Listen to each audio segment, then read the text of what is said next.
Dive on it. This is twice now the Celtics have been first to the floor. They try to Save with Horford. Unbelievable. Boston first to the floor. So good. Brown fakes, fires up the three. Bang! Tatum dives on the floor. Everybody dives. Jaylen Brown with the flush. Blocked by Porzingis. He's doing it all. Tatum spinning, driving, layup. Got it. Washington drives. Blocked by White. Oh, what a block from Derrick White.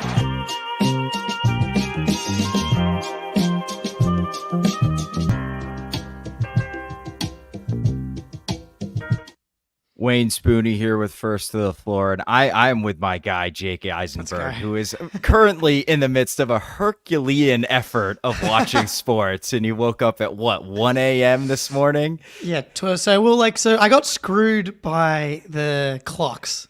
Yeah. The game started an hour earlier, and so they started at 1 a.m., but I knew that Jets-Vikings was on at 12:30, so I got up at 12:30 anyway, chucked on some Justin Jefferson. Game starts at 1, but then our pod was also an hour later now, the day back the other way. So, it got to get up an hour earlier and stay up an hour later. But this is for the love of the game, dude. That's right, baby. I love different shapes of balls being thrown, being shot into baskets, whatever it is. I'm here. I'm ready to roll. Yeah, hell yeah, man. And can I just say, Jake, after your performance on Twitter these last couple months, if Greeny's the final boss of Celtics Twitter, you are the boss you have to fight to get to the final boss. You're getting there, man. You're elevating your game and you're That's all right. over people. I saw an epic battle you had today with someone I shall not name. Well, with Swipa and somebody who was hating on JB, dude. You were just fucking firing from the hip all over the place. I love it. It's funny. I've when I first got on Twitter, that's kind of what I was like, and then I reined it in because I was just like, you can't be doing this all day. It's definitely come back, and now with more followers, it's led to more fireworks. So, man, you can't be saying dumb shit around me these days. You know? He will get your ass, and That's I right. will appreciate it from afar, and occasionally throw in a stat that proves your point once in a while. All right, so the Celtics fucking obliterated Denver. I mean, it was basically a 30-point win. They cruised the entire game for the most part. It was 69-63 at one point, and after that, it was all Celtics. I think kind of the big story for me, this goes for the first game too. We didn't really talk about JB much after the first game just because he was kind of quietly awesome, like he often is. He was on a mission today, dude. When he had those post-ups and one against Murray where he just abused Jamal Murray. He was like, oh shit, this is the new Jaylen Brown. His confidence is so high right now. Abused Jamal Murray. He flexed on Saric. Got a layup. It should have been an and one. This version of Jaylen Brown, man, it doesn't even matter if he's making threes anymore.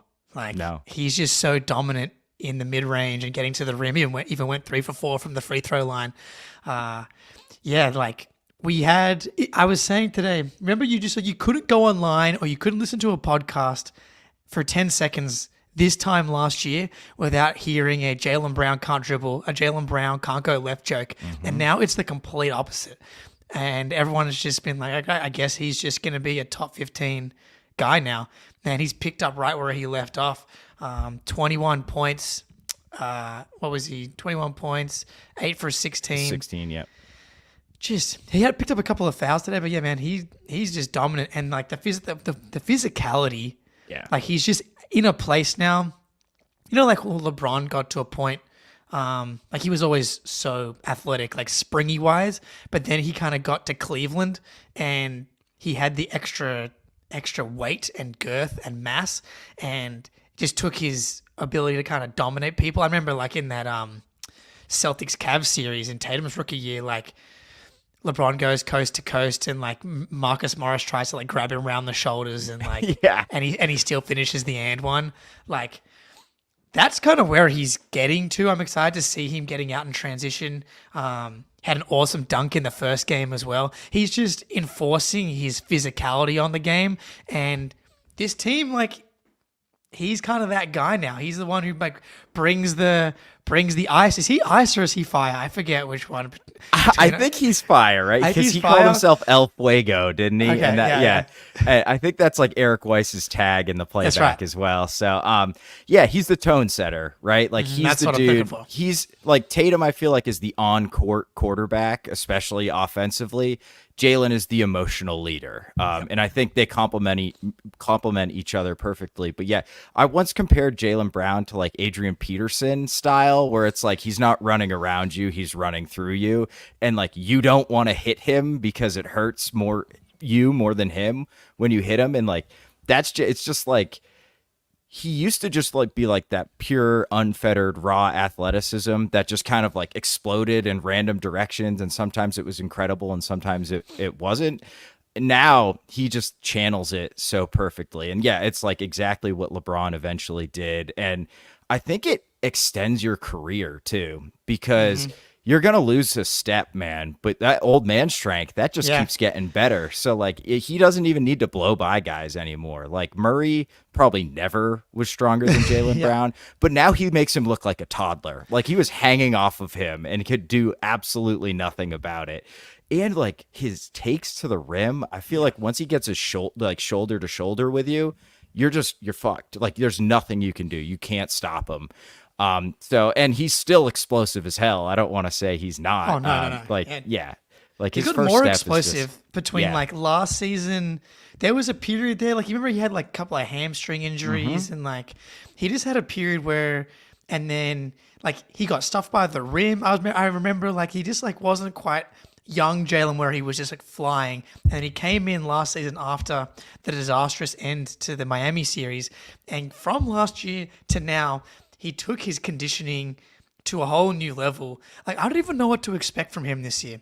Like, I'm guessing, like, obviously a continuation of what we saw in the playoffs defensively and what we saw in the regular season, especially in, like, the second half. Is it just going to be, like, from the jump we're getting that version of Jaylen? And is he going to evolve again? Because, like, at this point, right, there's been a couple of years where he's just maybe gotten a tiny bit better.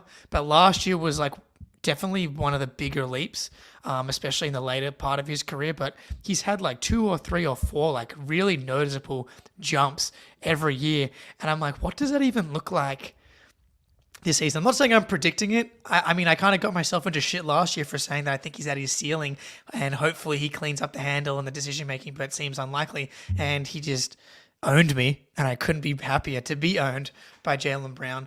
But like, we were talking about in the playback, me and Aaron Weiss, like he gets the shoulder into you on the baseline, and because he's so wide now, people can't contest it because he's just like, how are you supposed to get around him? And he doesn't even jump. He just kind of like turns and fades, and he's just money from the mid range. But man, he looks like ready to go.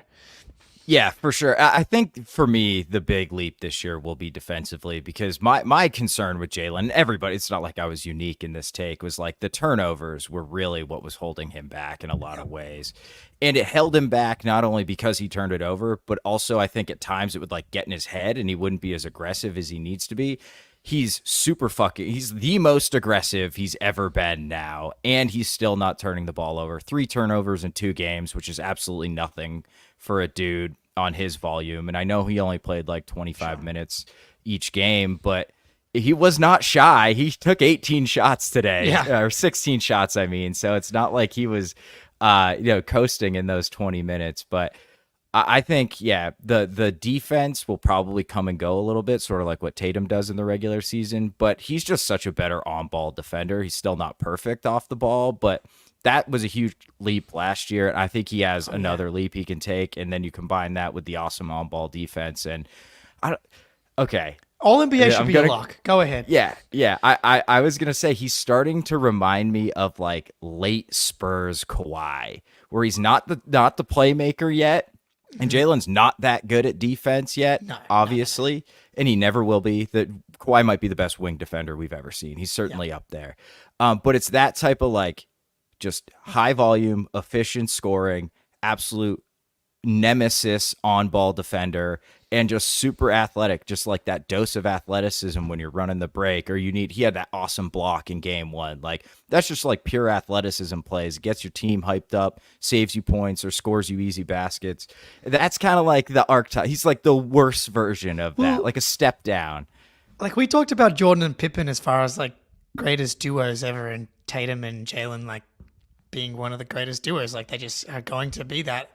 Jaylen's going to get a lot closer to Pippen than Tatum's going to get to Jordan, which is not a slight on Tatum, obviously. But, like, I think that's probably a good comp too, right? Like, Pippen was just like this insane physical wing guy as well. Yeah, defensively, but again, we didn't see him get back cut anywhere near as much last year.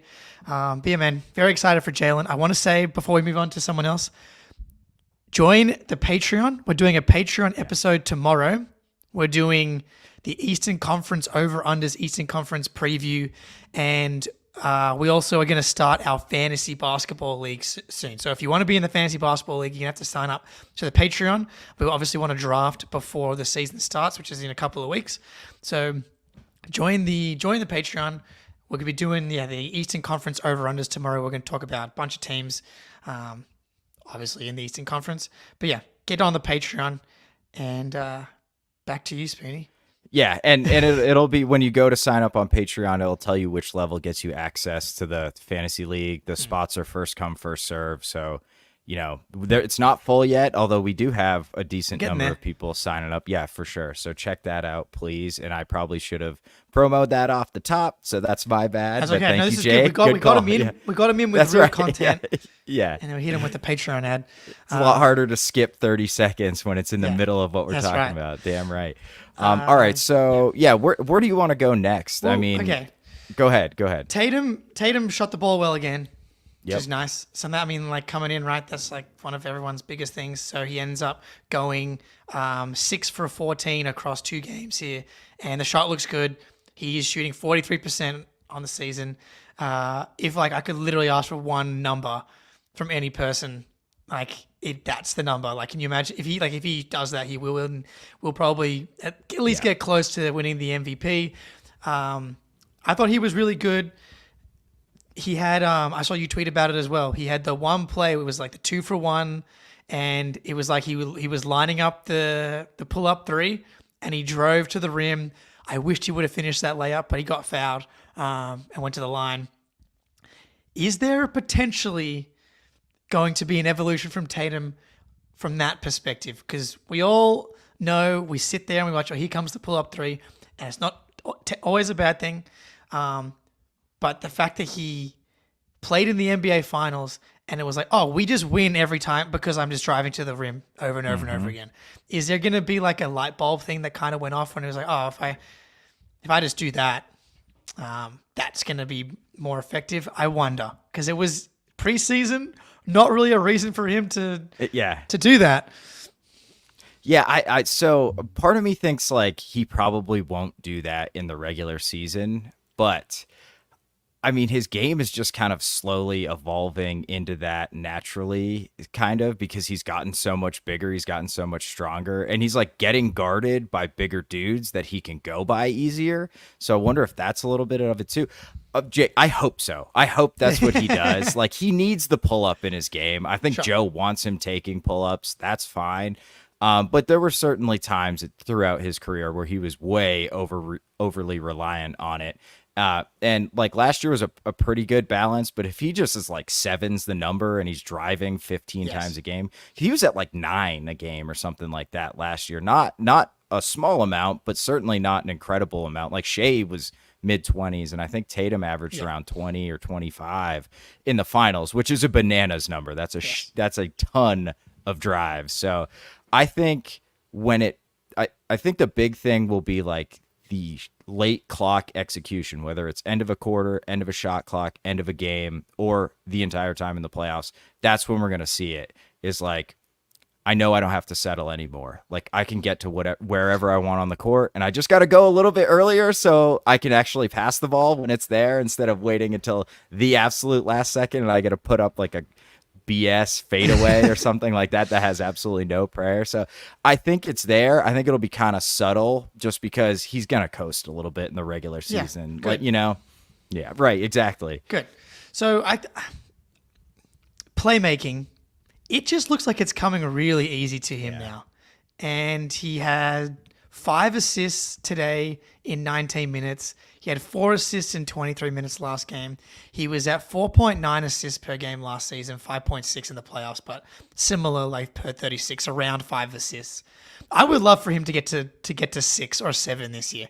It feels like a big ask because they just move the ball so much, and it's just like he finds guys on the short roll and then the ball gets kicked around like hockey assist style. So I'm not sure he's going to have a high enough usage time of possession to get to like 7 seems probably unrealistic. But is it now? It ticks up one more time because he just looks like so comfortable in this offense now. The system and the machine seems to be rolling like so easily. Like Drew and Derrick roaming around the dunker spot and Tatum at the head of the snake initiating, creating advantages. It's like I just wonder if that's an indication at all. Obviously, small sample size here, but like those are really high assist numbers in a short amount of minutes. Yeah, and like the way he's passing the ball is so beautiful. Like he's throwing darts cross court. Sometimes he's not even dribbling. He's just like reading the defense. He's like, this guy's open. Ping. Like he had one to Hauser where he drove, got cut off on the block, and then like all the way across court to the other corner. That was just like perfect on the money in the shooting pocket. The defenders had no chance to close out because he gave it so much pace. So I mean, that to me for Tatum, that's the step that if he keeps what he did in these past playoffs and especially the finals with the playmaking, he's going to average 7 assists a game with this team around him because they're going to score a ton of points and they're going to make a lot of shots. So for me, it's always come down a little bit to just like a willingness to pass for Tatum. It's always kind of felt like he's never quite like gotten that balance right, and in the finals he absolutely did, and that's when it mattered most. So whatever, who cares in the regular season a little bit, but I would love to see Tatum just be like, I'm gonna cut out 2 field goal attempts a game, and I'm just gunning for 6-7 assists a game. Like that's what I want to average this year, just to get him even more comfortable as a playmaker. But yeah, man, like he's so mature now with the way he reads the court. It's like, it's so fun to watch him just like pick people apart with his passing. And then like, sometimes I almost forget, like he had one layup where he just like looked like he was going to set somebody up, and then he just like blew by a dude and had like a nice layup. And it's like, oh yeah, he also averages 27 a game too. Like he's pretty good at that too. It is a funny progression, like what he's kind of turning into. Like he's now becoming more of a point forward than like if you go back to his like rookie season, second year, it's like we're gonna have this apex scorer, like the modern version of karl-anthony scoring wise, who's still rebounding and defending. But then like the bubble was kind of the first flashes, where he's like is the point guard essentially of the team, and it's just been growing and growing and growing, and part of it's just been by necessity. Like Marcus was the other guy, but like they need him to be the point guard really. Like Derrick White's a good passer. Drew Holiday's obviously been a point guard, but he's none of these guys are Chris Paul, Trae Young type, point guard playmakers. And so it's been by necessity, but it's been great for his development because then it's like now he can play any role you want him to. You go back to the Olympics in Japan, if down the line something happens where they make a trade and for whatever reason it's like whatever, Halliburton ends up coming to the Celtics, for example, Tatum could easily slot into like this apex, like a Devin Booker, but like a giant 2-guard scoring role as well. But it's just like on this team, you need him to be like your main ball handler, and he's getting better and better at it. Yeah, for sure. And like it, for some reason, that 6-7 number, even if it's 1 assist a game, is really not that big of a deal when it comes to winning or losing. But for me personally, cool. Exactly. It looks so cool having like 9 in 6 next to 27. Just get to 6.6 so we can round up to, 7, 26, 9 and 7, dude. That's That's beautiful. That's LeBron-esque. monster. Yeah, LeBron-esque, it really dude. is. He's getting there. He really is, man. It's crazy. And the defense is obviously awesome too. So where I wanted to go next is you wrote the bench roll power rankings, essentially who's going to steal those 600 Oshae Brissett minutes.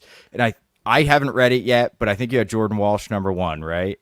Correct. Yeah. And I think he's definitely, after today, I don't think he did anything to get knocked off the number 1 spot. And I think he might have a legitimate role this year.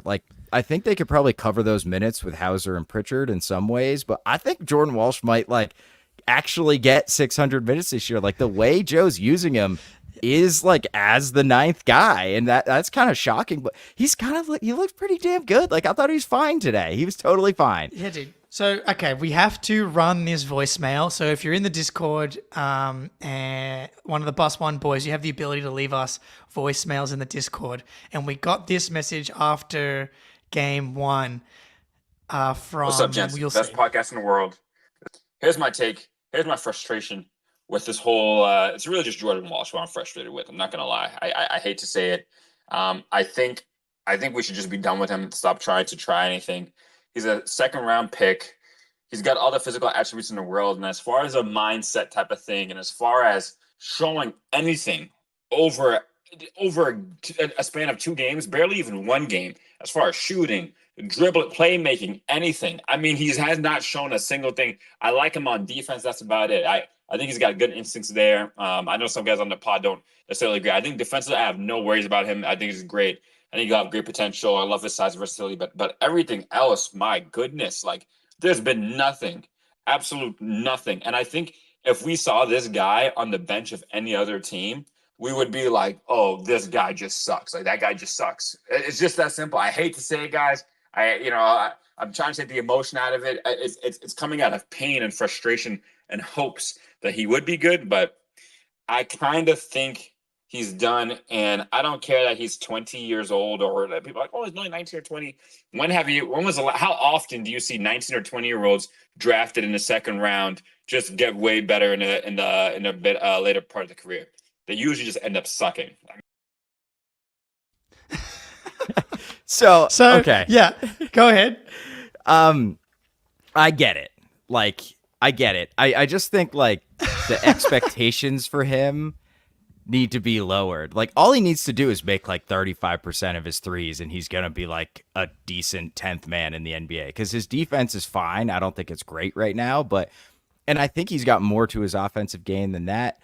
I respect the Rondo of real estate. Yeah, thank you. The Rondo of real estate. We love you opinion. in the Discord, and this is the thing. Thank you, Rondo of real estate. This is what we want. Is great. This is perfect. Yeah. This is what we want. Is voicemails like this. But I think Walshy's looked really comfortable offensively. The shots didn't go in today, but they went in the first game. He had that nice little half post up kind of drive thing today that he finished, and he's been pretty solid defensively. So, and he moves the ball. He's just a smart ball mover. That's my favorite thing about him. I think it's clear to me that if you threw him out there, he's able to keep this Celtics offensive machine moving. And that's all you need to be able to do. It's Luke Cornett, and this is what we've been talking about. Luke Cornett's not just become capable. He's accentuating the offense now. That's how good that Luke Cornett has become, playing off this incredibly talented team. And I think Jordan Walsh, man, I really like his activity on offense. I think early in the first game, he was a lot of running to the corner and not doing much. And as he got more comfortable, he's setting screens. They used him a little bit on the short roll. Mm-hmm. And we saw more of that today. I like the way that he's just getting amongst it offensively, and he just makes quick decisions. I like what he gives you on offense just by grease the wheels, and he's a willing shooter. So I also I had a look at the shooting stats from last year. The G League looks like they've updated their website this year. So it actually looks like you can do per game, per 100 possessions, totals and stuff, which is cool. So between the playoffs, regular season, and showcase last year, Walsh shot 274 threes and hit 35% of them. If he's able to hit 35% of his threes, even 33%, that's fine. Oshae Brissett, I know it's for his first year. Yeah. And it's And if he's going to play spot minutes, 10 to 15 minutes, can you drive closeouts and move the ball? That's all he really needs to do. Defensively, definitely think there's some work to be done, but he had a really nice deflection like on a pick and roll coverage today. I really like it. I also it made me that voicemail made me like go look into like second round picks and like their journeys and stuff like that. Like obviously you've got the biggest, most successful examples: Jokic, Draymond Green, Chris Middleton, IT, stuff like that. But examples of like guys that are young or like take a little while to get going, like Isaiah Hartenstein, 20. He was drafted when he was 20, 43rd overall pick. Drafted by the Rockets, moved to the Nuggets, to the Cavs, to the Clippers was the first time he really like found a home and got that. And then he went to the Knicks when he got a real contract, and now he's on the Thunder. Gary Trent drafted at 20 years old, 37th overall, kind of stunk his first year, and then developed into a good player. Vanderbilt drafted at 19, 41st overall, traded to the T-Wolves in his second year. Like Melton, 20 years old, traded from Phoenix to Memphis. Like Isaiah Joe. Cut by the Sixers and now found a role. Like finding guys in the 37th overall pick to become rotation players for good teams is hard. Yeah. But like it can be done, and that's why we're excited about it, I think. And you want to give him chances is because like it can have a really positive impact on your roster. But also I think you can see the tools, and also the youth is a good thing. Like the fact that he's shown, I think, a little bit of growth and development already at 20.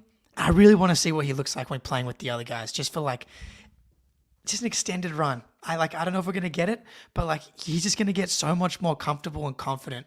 And I want to see. I feel like we're gonna see it. Yeah, I think so too, obviously, but we're optimistic homers in a lot of ways, Jake. But who else is it gonna be? Yeah, well, right, yeah, the Rondo of real estate, like. You're not wrong in that, like, he is a very forgettable guy if he's on another team. Yes, of course. Obviously, we're going to hyperanalyze the guys on the Celtics, and I'm not expecting him to, like, blossom into a starter. We're talking about, like, can he be a seventh man that doesn't kill you in 15 minutes a night? That's what we're, like, analyzing to see if his role could be there. Yeah, Hauser was a little older when he was drafted, though. Or he wasn't even drafted, actually, when he was signed. Yeah. So I think that's where we're coming from, is like there's nuggets of things that if he improves on them and expands, like he will be a decent role player. He may never figure it out defensively. It might always be a little too fast for him. The shot might not come around, and then he's going to be out of the league. That's totally possible. Like I totally acknowledge that. But as an optimistic homer, I'm choosing to ignore that reality. Yeah, who knows? We might just end up with one of those guys that like figures it out at the fourth year of this contract. You get a good year out of him, and he gets a bigger contract. He gets signed. So, that's a good use of a second round pick. So the second guy in the power rankings was Springer, but that's just kind of like based off. There's nobody else. Who else is it going to be, and how they're playing it? Because we were wondering after the first preseason game, are they going to go to the same rotation? And I wrote in that piece, I'm like, it feels like they really want Springer to get this role. They want him to take it, and I don't know, man. I thought the defense was better today. I really liked. He had a really nice screen navigation, looking a little Drew Holiday-ish. But if the comp that Celtics fans want to use because he's a Celtics player is like, can he beat Avery Bradley? Like, I don't see anywhere near as good on-ball defense, which is what Avery Bradley was always great at, and Avery Bradley was a good shooter like early on as well. So, he just. And Springer, I'm not sure if there was a mandate today to just take a ton of pull-up threes no matter who you were, because everybody that came in the game was. But Springer in particular, I was like, there was an offensive rebound that went straight back to him, and he just fired it up. Like he took a bad one, dude. There was a hand in his face, and it's like, what are you doing, Jaden Springer? So, I think I've long been like, I just don't see it. I really don't see it. And you're right, his on-ball defense was actually really pesky. I think he had one kind of dumb foul where he fouled somebody like 45 feet away. But, he does a pretty good job of moving his feet and hounding guys, which is good. That's a skill. That's positive. The screen navigation, he navigated a few screens in the pick and roll where it was like, wow, that was picture perfect. But man, he's just got nothing offensively. Like, and I do not trust his shot to go down. His shot's like really wonky. He pulls it from like the left side of his body. He hit one like, today. Almost like, yeah, he did hit one. Yeah. But I just don't really get it with him. But I think you're kind of right. There's also like nobody who seems really close to that spot because it ain't Baylor. Baylor has looked pretty rough, man. Like really rough. Yeah, not good for Baylor so far. I'm he's firing away though. I give him that. Yeah. Everybody's got the memo on Missoula ball, and honestly, Matt, that probably should have been something we mentioned as well. It's just like you look at first half and second half total. It's like 38% from three, 45 total threes. Like assists are there, turnovers are there. Like the machine, top to bottom, no matter who's out there, is running exactly how Joe Mazzulla wants it to run. And Baylor came out there and tried to do his best Mazzulla ball impression. It is hard. Again, this goes back to he played. How many minutes did Baylor play today? 12 today. A few more minutes. You want to see these guys playing with the main guys, the actual starters, because then you get a feel for how they're going to fit in. We don't get to see that, unfortunately. Lonnie, I think maybe looked the worst out of all of them. He looked hesitant, but then would end up still taking a bad pull-up, like mid-range jumper as well. Like he took 2 mid-range jumpers, and I'm like, oh man, this is just not looking good, man. Like I understand the talent's there, and he's proven that he can play in the NBA, but like right now, and obviously he's been the team and for a short amount of time. And I know RJ, he always talks about like the value of being in the system. And I think you can tell like Walsh in particular, like knows the system and is able to function in there. But Lonnie, I think we're all super hopeful, right? But like you see the visions of him going nuclear from 3 and dunking on people, but like right now with the Exhibit 10 contract, I don't know how you, like if you're betting on this, like it's heavy odds for him to not make the team in my opinion right now. Yeah, I think so too. I think he'll end up in Maine. I wonder, they'll probably just keep that roster spot open to save a little money. Which means he'll be picked up by someone else, like surely, probably. Right? Like the Knicks, you'd think would need someone like Lonnie Walker after losing Dante DiVincenzo or something like that, right? Yeah, damn, he'd be such a perfect fit on New York. Yeah. That'd be really annoying. But yeah, you're right. Or like Miami would turn him into like a 20-point per game guy or something. So yeah, I think he's probably not going to be a Celtic this year with the way he's played. But yeah, so DJ Daniel in the chat says Walker's so much better than Springer. I agree. He's not really shown it though. Like he's looked pretty lost, which I don't think is totally his fault. And he's caught because like you said, Jake, he's just showed up to the team and he seems caught in between, like he's just trying to stand out clearly. And that's how you start looking really bad, when you start forcing it. And he was 0 for 4 today. But before we keep going here, I should probably get into our game time ad. Alrighty, West Virginia University football just lost an absolute heartbreaker to our biggest rival, University of Pittsburgh, on this last Saturday. That just means WVU's primed to make a comeback this season. I'll be using Game Time to go to the next WVU game and watch them make their way to the Big 12 title, hopefully. Game Time has this new feature called Game Time Picks that makes getting tickets to see your favorite teams play live even easier. Game Time Picks filters out the fluff to show you only incredible deals on great seats, so you don't have to waste time searching through thousands of tickets. Game Time's not just great for sports. I was looking at tickets for one of my favorite bands, Lake Street Dive, who's playing in Pittsburgh in October. Super easy. Jumped on Game Time, typed in the band name, found the show. They had a super deal on floor tickets that actually made them cheaper than general admission. One of my favorite features too is the all-in pricing that you can toggle on, which shows you the full price of the ticket before you go to checkout. No surprise fees at checkout. And definitely check out those Game Time picks. They curate the events to make it easier for you to save more on sports, concerts, comedy, theater, and more. Take the guesswork out of buying tickets with Game Time. Download the Game Time app, create an account, and use code CLNS for $20 off your first purchase. Terms apply. Again, create an account, redeem code CLNS for $20 off. Download Game Time today. What time is it? Game Time. Woo! I'm sure everyone cares, but WVU has won 2 straight games. Let's go. 3-2. Yeah, let's go, baby. Killed Oklahoma State. Alrighty, so I think on this game, like Cornette, super solid again. Very just classic Derrick White game. Dude. Drew. On Derrick White. I got a clip from the presser. Tatum and Derek did a press conference together. If you haven't seen it, watch it now. Obviously, it's fantastic. You're crashing the boards, offensive boards quite a bit. You're always on those 50-50 balls. Is this something that you were, that you were like this as a player since early on? Is it something that you learned when you got to the league? It's quite impressive, actually. You too. Yeah, but I was impactful. That's what he's saying. Yeah, very impactful. But those are the things. Yeah, I put words in your mouth. Yeah, I mean, you're really all over the place, honestly. Yeah, I'm just out there, just trying to create, create plays. Any chance we can get extra possession or steal a possession, we got to take advantage of it. And I watched Peyton have a lot of success last year with this, so I thought I would try it. PP shout out. Is that not the best Tatum clip we've ever gotten? He just can we do everyone a favor and put Derek and Tatum up there together, because both of them are don't want to be up there. When they're up there alone, Tatum turns into Mr. Monotone and Derek is like and doesn't know what to do and say. Those guys up there together were just having fun and actually gave you like a good little clip. That was awesome, dude. Tatum picking up the theme, being like, two.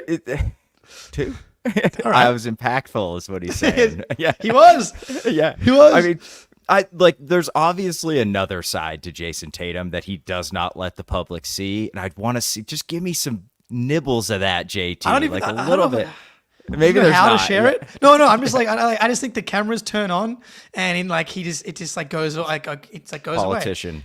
And even whether it's on purpose or not, he doesn't know how to be Anthony Edwards in the way that he the reverse happens when the camera comes on. So get these two up there. It brings the best out of both of them. But it is interesting. I'm not sure if that reporter is reading more into anything. Because Derrick White's always active on the boards and stuff like that. I'm not sure. Can we read into him saying, I saw Peyton Pritchard, we had a lot of success crashing the offensive boards last year. Pritchard obviously, it's his mission anytime he steps on the court to get every offensive rebound he can. Does Derrick White make it more of a priority this year? Potentially. Or was he just doing typical Derrick White stuff, making plays?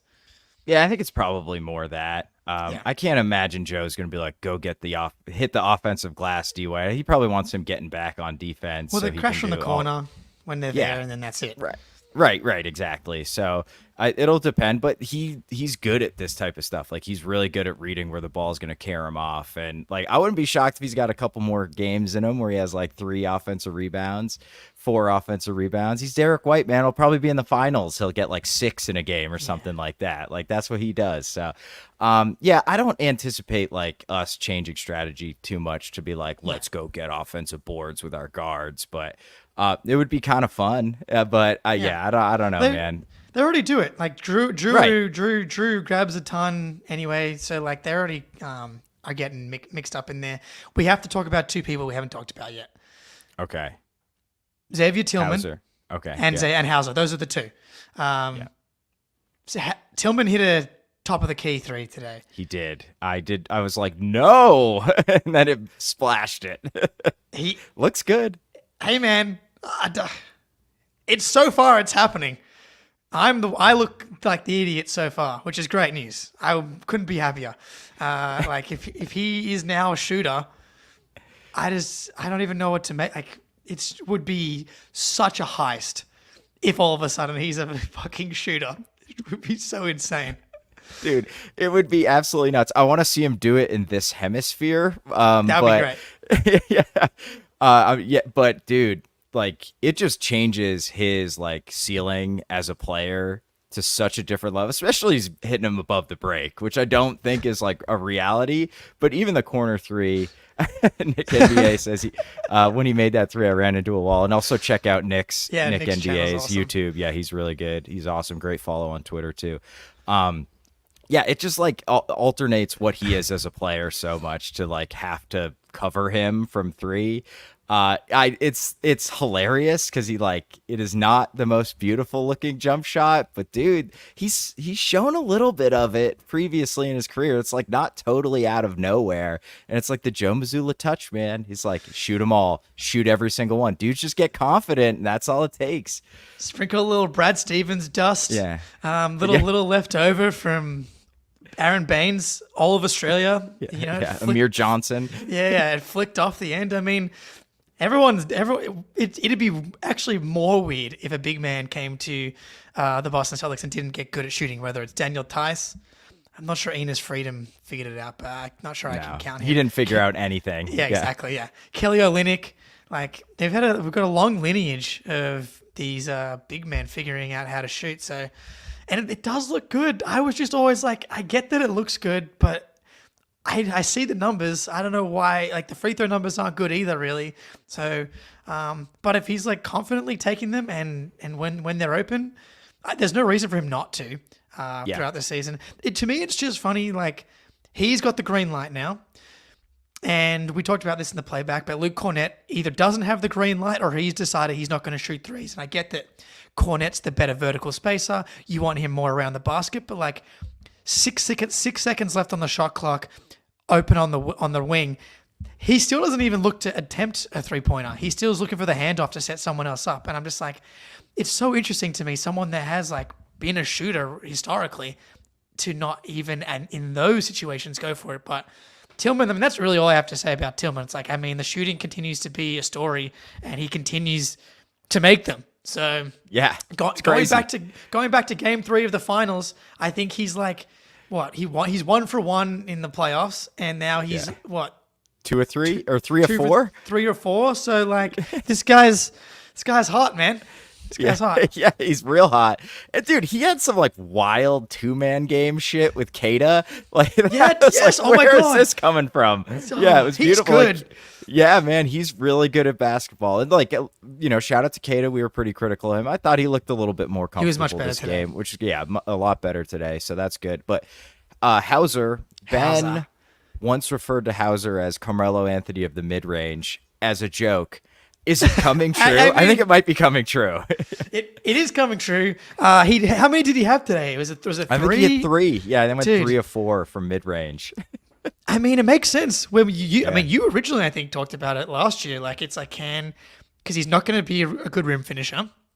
Can he, when people are selling out to run him off the line, just get all the way downhill and take these 8 to 12 foot jump shots, and there'd be no reason for him to not be able to make them. And now it's okay, so now he starts making these threes. People start running him off the line, starts making some mid-range jumpers, and then people are now closing out on the mid-range, and then now you got passing lanes opening everywhere. He's a very smart, capable passer as well. I'm loving the development, man. One of my favorite plays in the playoffs, the Mavs kind of sold out to shut down a Hauser 3-pointer, and it kind of ended up that Drew Holiday side pick and roll, finds Drew on the short roll, Drew drives, Jaylen cuts, dunk. I've watched that play a million times. It's just these little pieces of Hauser's game keep coming together. It's good. It's good. It's crazy, man. And the one he missed, I'm pretty sure he got to it. He had a little wiggle off the dribble, man. He did that low push through dribble on somebody and pulled it back, and I was like, whoa, where the hell did that come from? But I have a take on Hauser. Okay. I think he's going to shoot better than 50% from 3 this year. I think he shoots 50% or better from 3. I think he has his core every year. He has solved shooting. He doesn't even touch the rim, dude. It's crazy. All 3 of his, they barely hit the net. They were so perfectly in the middle of the rim. It was crazy. I think he's going to shoot 50%. I mean, Bino's in the chat. Hauser is so good at getting the ball in the basket. Yeah. Yes. Yeah, from far away. From really far away. He did go 2 for 8 in the first game. Yeah, but now he's 5 for 11. That's pretty close. Hey, pretty close. It's definitely in the range of outcomes, I think. I think that's pretty obvious, pretty clear. He shot 42%, I think, last year. I think for his career as a Celtic, he's at 42, 43%, which is bananas level it's crazy. shooting anyway. I like that we both used the same fruit analogy there. Yeah, 42.2% for his career as a Celtic on like 800 plus attempts, and he hasn't had a season under 40% like since people started tracking his 3-point attempts. So we're talking about almost a decade of 3-point shooting now. I mean, DiVincenzo, we got to see if his percentage holds, because last year was really his first year at that crazy volume and that accuracy. He had turned into a good shooter. So let's see if that holds. But I mean, I think I saw yesterday in the T-Wolves preseason game, he was like getting hot, maybe went 3 for 3. DiVincenzo's maybe got a bit more of a trigger and able to get to some spots in a way that Hauser isn't. Yeah, he's just faster, just quicker. Right? Yeah. So, yeah, and that DJ Daniel, if you're listening on podcast, asked Hauser DiVincenzo. I think if DiVincenzo shooting holds, I think he's probably the better player. I actually think Sam might be a better defensive player, which is crazy to say. Or he's just certainly bigger and can guard a different variety of guys.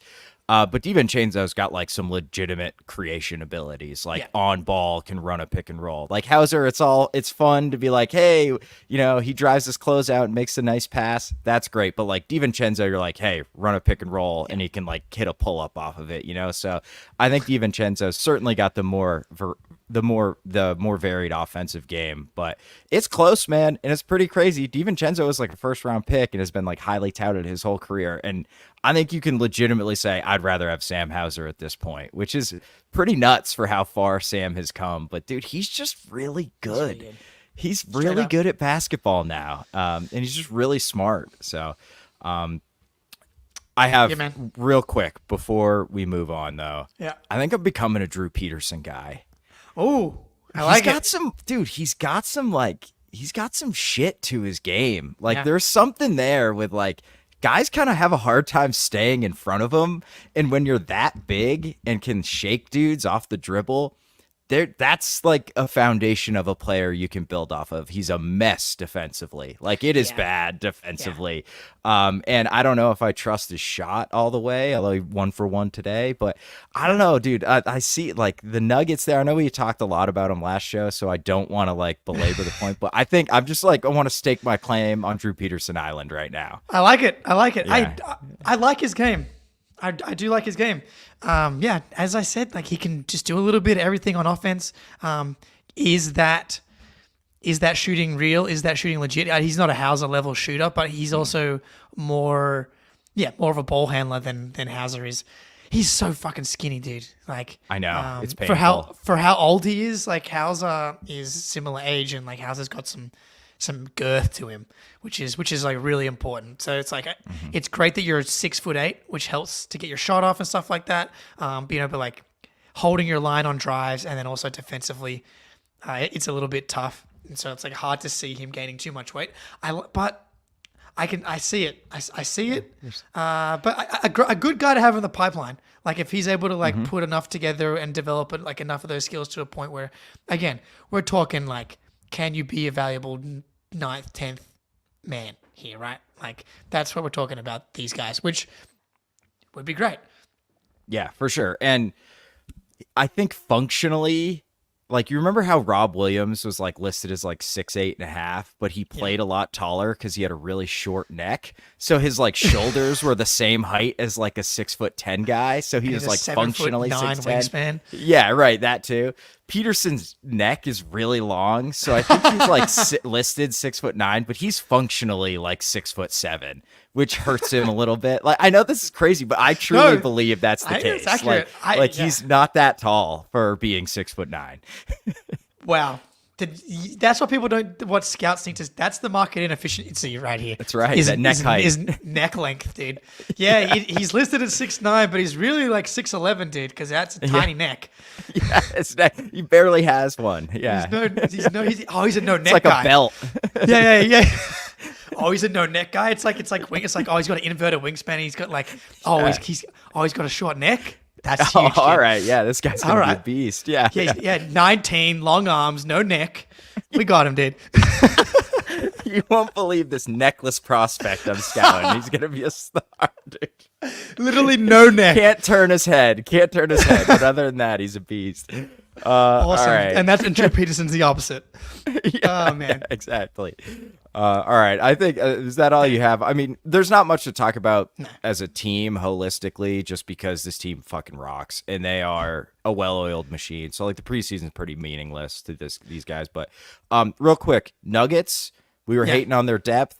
I think Strother has looked really good.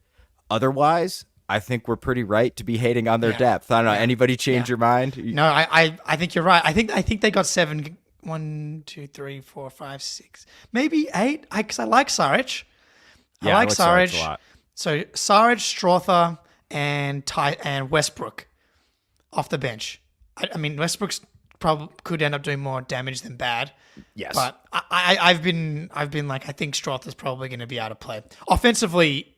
I think he's gonna be able to rip the cords playing with Jokic, because he got injured earlier last year and he was never kind of able to get back into the rotation. So I wonder defensively, I think, and that's the problem. I think if you're talking about a Celtics matchup, like you got to try and limit your weaknesses out there on both ends. Yeah, they're a good Lonnie Walker destination from Nick in the chat.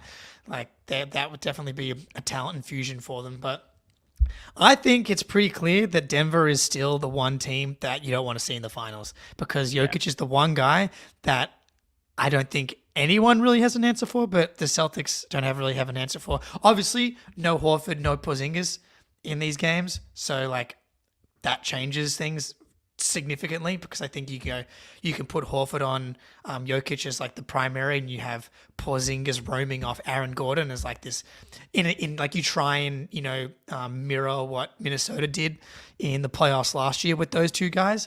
So you don't have those two guys out there, but like that's the one guy that can get the Celtics into rotation. No one else can do it consistently, I don't think so. But yeah, so seeing the Strother give them a little something. You don't really like that, honestly, because you don't want to see them be good enough to make the finals.